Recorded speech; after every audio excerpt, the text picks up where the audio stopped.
त्याच्यावर असणारे खड्डे आणि साईड पट्टीची दुरुस्ती हा 31 ऑगस्ट पर्यंत संपवायचे आहेत.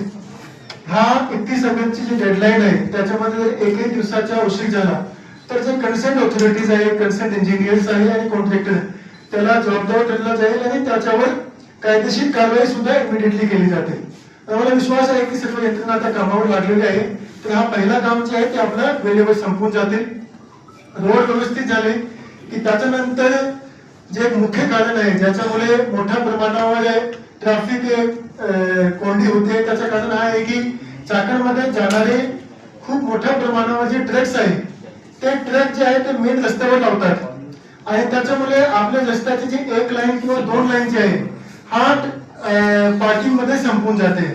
आता मी हा निर्णय घेतलेला आहे, त्याचा राज्य शासनाने आदेश पण काढलेला आहे की MIDC परिसरामध्ये जेवढे आपल्याकडे ओपन स्पेसेस अवेलेबल आहेत ते सर्व ओपन स्पेसेस आम्ही आता पार्किंग साठी वापर करणार आहोत.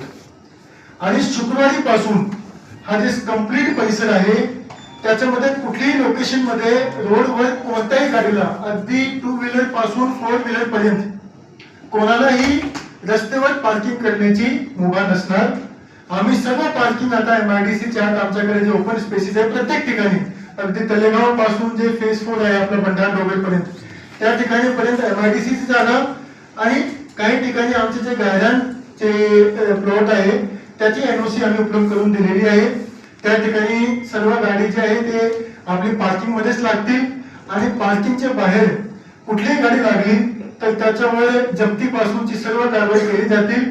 जप्ती करून सुद्धा आम्ही एक वेगळा पार्किंग स्पेस यासाठी मात्र दिलेला आहे की जप्ती करून त्या गाडी त्या ठिकाणी घेऊन जायचे जेणेकरून हा विषय जे आहे ते कम्प्लिटली आपल्या हातामध्ये राहिला पाहिजे. याच्यामध्ये आम्ही 0 टॉलरन्स पॉलिसी घेतली आहे की तुम्ही फर्स्ट टाइम ऑफेंडर जरी असेल तरी सेम कारवाई असणार आहे. तर याच्याबद्दल आमचे स्पष्ट डायरेक्शन दिलेले आहे. शुक्रवारी पासून हा अंमलबजावणी आम्ही चालू करतोय.